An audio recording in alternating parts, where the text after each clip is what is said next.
Tervetuloa! Mummolassa tapahtuu ensimmäiseen kuvausjuttuun. Minun nimeni on Saarijärvi Helena ja minä yritän tässä neuvoa sulle, miten me teemme tänä päivänä, kun eka ohjelmajakso on, niin perinteistä poronkäristystä. Kerron sulle kaikki aineet, mitä mä laitan tähän ja miten mä sen aloitan. Sä voit sitten itse tehdä sen mukaan, mitä itse haluat kotona, ja onnistuuhan tää toki muustakin kuin tästä poronlihasta, mutta meillä nyt oli tätä.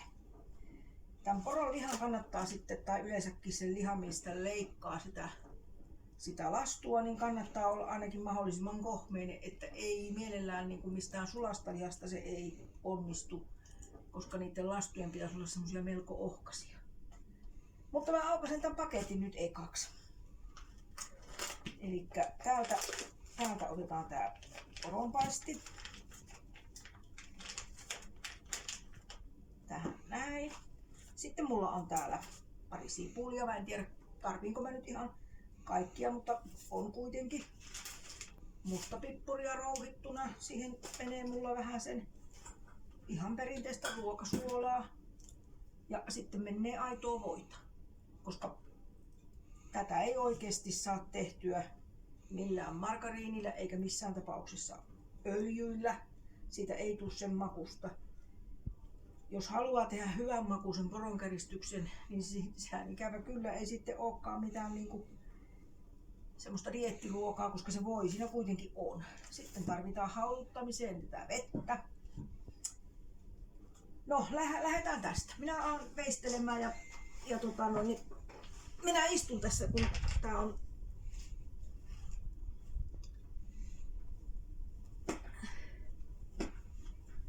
minäpäs istun nyt tässä ja leikkailen näitä lastuja tästä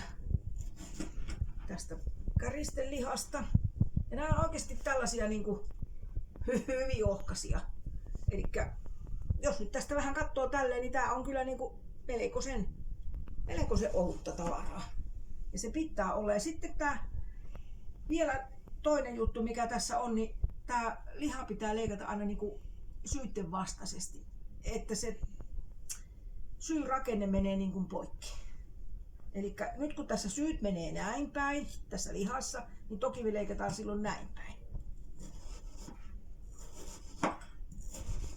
Että tää on tämmöstä, ei mitään nopeata ruokaa. Tässä täytyy tää liha paistaa ensin kunnolla ja sen jälkeen, niin kun tää on paistettu, niin se laitetaan hautumaan sen nesteen veden kanssa.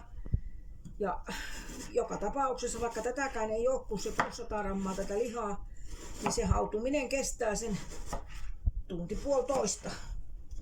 Eli sitten se, niin kuin se mureutuu se liha siellä kunnolla siellä padassa. Ja sitten se on kyllä melkein kuin pojan tytär edellisellä kerralla sanoi, että on kuin suklaata söisi.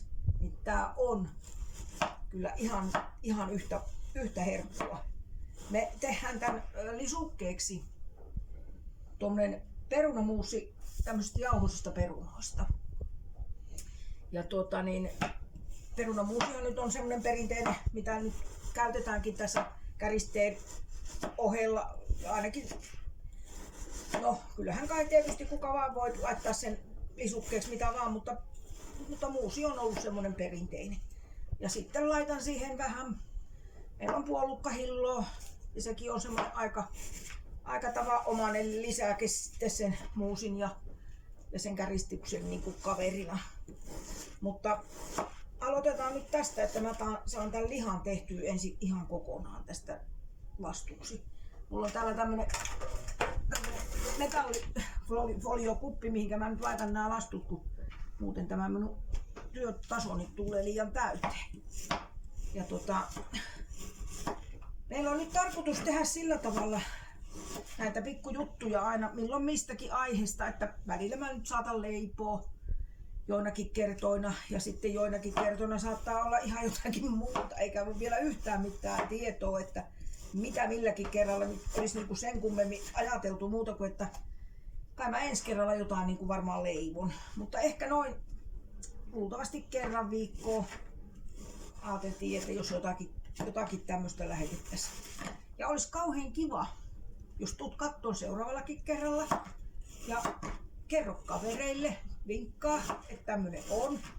Ja käy tykkäämässä sitten tästä sivusta ja jaa sitä sitten, niin sitten monelle muullekin tulee siitä pientä niinku vinkkiä. Ja jos vaikka et muuten nyt välttämättä välitä näistä mun ohjeista taikka mistään näistä, niin vaan se susta ajankulua. Katsella mitä mummo tekee täällä mummolassa.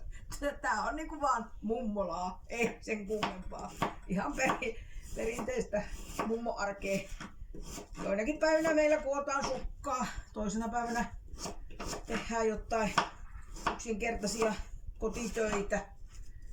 Ja tää on tällaista maalaiselämää, niin kuin me eletään täällä, ja tää poronkäristys on vallan justiin loistavaa talvipakkaspäivän niin kuin ruokana. Nyt täällä on tämmöisiä kalvoja muuten, mä kerron sitten sekin, että nämä kannattaa nyt kyllä sitten nämä kalvot ottaa pois, koska ne on sellaisia sitkeitä. Niitä ei niinku, ei nyt oikeasti kukaan halua syödä näitä kalvoja täältä, niin otetaan nämä kalvot täältä pois ja se on tällaista vähän nyrhäämistä.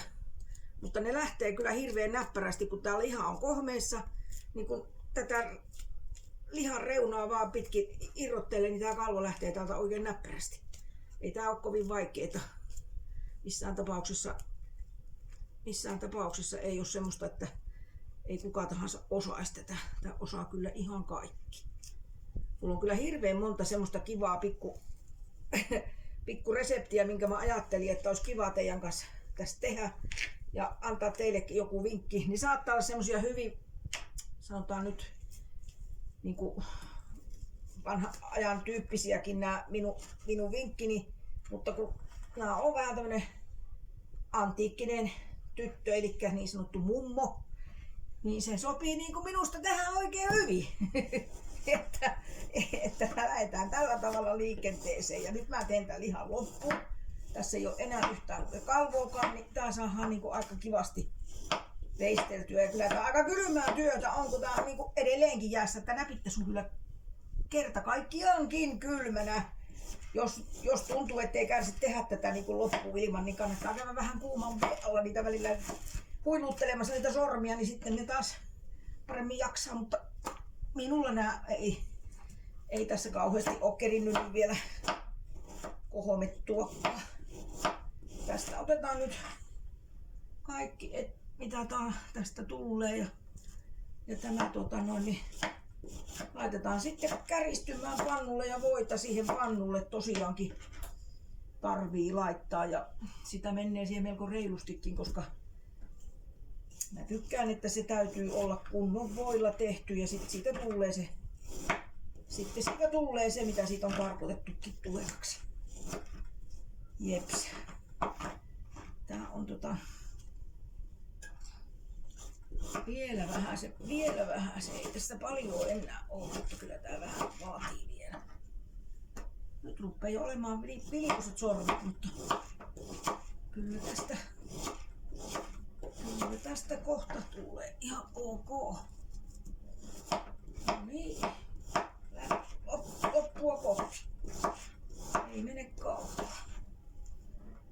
Joo.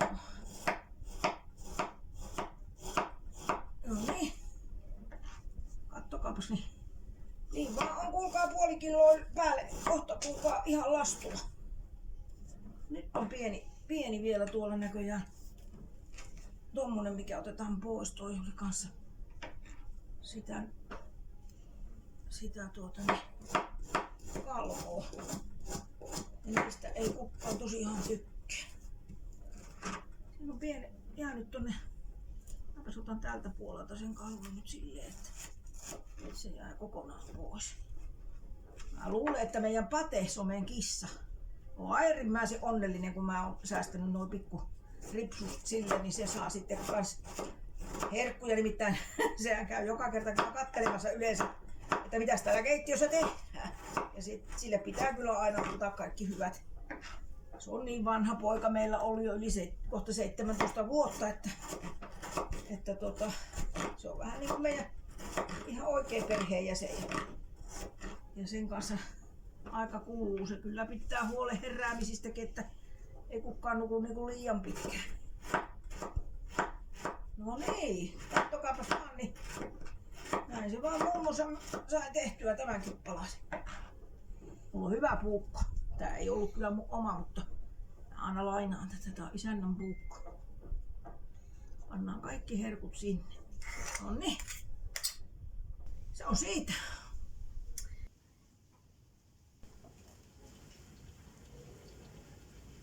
No niin, tänne mä nyt sitten laitoin sitä voita.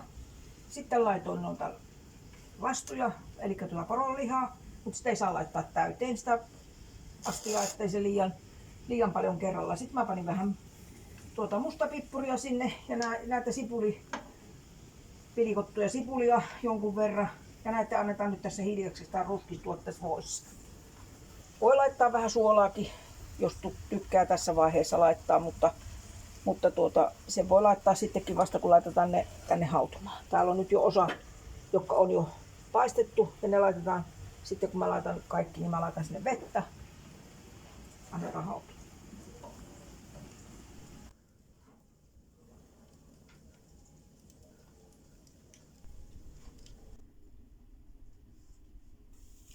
Mä kuorin tässä nyt perunat tuohon muusia varten.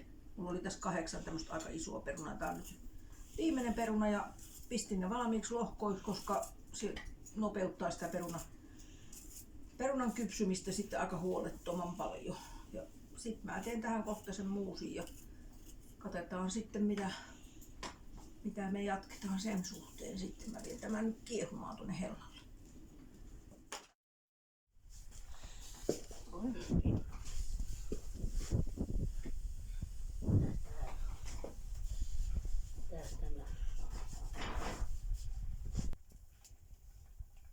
No niin, mä ajattelin tehdä tähän vielä jälkiruoaksi mennä tämmösen lakkakiisseli. Ja nyt mulla oli tässä pakasteesta otettuja lakkoja ja mä panen ne tänne mehun kanssa nyt kattilaan ja annetaan niitten siinä kiehua sitten, niin saadaan suurustettua ja saadaan hyvä jälkiruoka. Siinä tulee lakkakiisseliä kohta meille.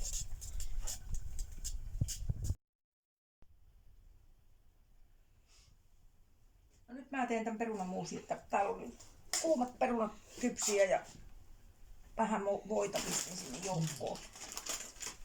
Tämmöisellä survimella onnistuu mun mielestä paras muusi. Ja siihen sitä paitsi saa jäädä vähän semmoista pientä purutuntumaa, ettei sen tarvitse olla mitään semmoista täysin hienoa. Otanpas kaikki talteen. Sitten mä panen tänne vähän maitoa.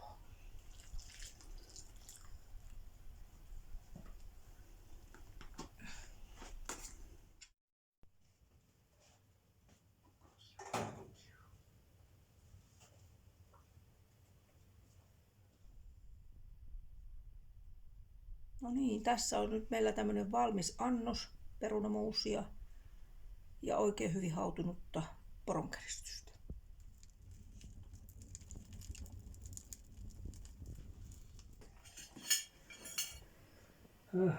No niin, tämä on nyt sitten meidän lounas. Muusia ja poronkäristystä ja pannaan puolukkahilloa vähän tuohon reunalle. Ja sitten mulla on tässä vähän näitä herkkukurkkuja, niitäkin voi muutaman viipale pistää. Kohta saatte tietää, oliko tämä hyvä.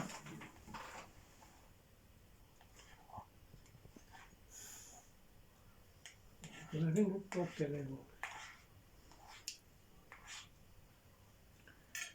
Niin hyvä, ettei sanotuksi saa. Tässä nyt täytyy vähän välillä tähän mennellä tätä. Tässä on näitä lakkoja ja pikkusen mehupohjaan ja vettä. Sitten vähän sokeria oli 2 desilitraa. Annetaan sen nyt siinä kiehahtaa. Mä laitan siihen suurusteen sitten, että siinä on perunajauho vesisuuruste, minkä mä laitan. Mutta se pitää kiehahtaa. Nyt mä rupean laittamaan tänne suurusteen tänne kiisselin joukkoon. Oho, mulla on vähän huono tää kuppi, mutta no kyllä se tälläkin menee. Täällä oli nyt sitten 2 ruokalusikkaa perunajauhoa ja vettä. Ja sitä ei tarvitse sitten tuon lisäksi yhtään pidempiä aikoja, kun se kerran pulpahtaa, niin se on siinä. Ei yhtään enempää tarvitse keittää. No nyt on kiisseli pöydässä. Otapas täältä nyt höyryävää lakkakiisseliä tai hillasoppaa, niin kuin vissiin pohjoisessa puhutaan. Tää on nyt tätä herkkua. Maistetaanpas. Kuumaata ainakin on. Ja kyllä on kyllä hyvääkin. Me jäähän nauttimaan. Käy tykkäilemässä ja tuu kattoo ensi jaksossa, mitä herkkuja me sitten tehdään. Moi moi!